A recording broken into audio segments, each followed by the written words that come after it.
बिस्मिल्लाहिर्रहमानिर्रहीम। अमर बिल मारूफ व नही अनिल मुनकर, अल्लाह का हुक्म है कुरान में कि तुमने अच्छाई के साथ खड़े होना है और बुराई और बदी के खिलाफ खड़े होना है। सारी मेरी कौम 27 तारीख को मेरे साथ निकले, सिर्फ एक पैगाम देने के लिए कि हम बदी के साथ नहीं हैं, हम बदी के खिलाफ हैं।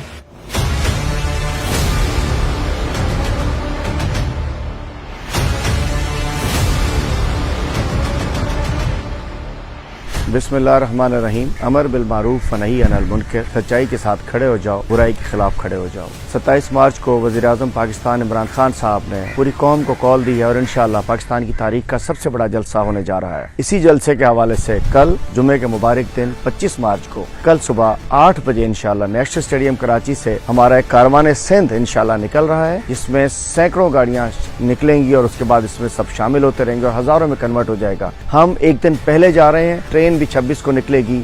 सब ने गाड़ियां रैप करा ली हैं, जोश है, जज्बा है, जुनून है। तो इंशाल्लाह 8 बजे यहाँ से निकलेंगे। उसके बाद टोल प्लाजा से होते हुए super highway, Nooriabad, Jamshoro, Hyderabad bypass पे बहुत बड़ा इस्तकबाल होगा। फिर इंशाल्लाह मटियारी, नवाब शाह, नौशेरो, खैरपुर से सखर के जरिए मोटरवे से चले जाएंगे। तो इंशाल्लाह कल ये कारवान सिंध रवाना हो रहा है और हम इस्तकबाल करेंगे 27 को उन काफिलों का जो कि सिंध से आएंगे। बहुत सारे काफिले हैं, बसेस में लोग आ रहे हैं, ट्रेन बुकड है, बसेस आ रही हैं, गाड़ियों पे लोग आ रहे हैं, हत्ता कि मोटरसाइकिलों पे भी लोग आ रहे हैं। सब गाड़ियां अल्हम्दुलिल्लाह रैप हो चुकी हैं, सब अपनी कप्तान की तस्वीर के साथ, सब तहरीक इंसाफ के झंडों के साथ, और इंशाल्लाह हजारों गाड़ियों का काफिला निकलेगा। आप आइए, आपको वेलकम करते हैं। 27 मार्च को इंशाल्लाह इमरान खान इन चोरों को, डाकुओं को, लुटेरों को, 2 टांगे वाले चूहों को उठाकर फेंक देगा इंशाल्लाह।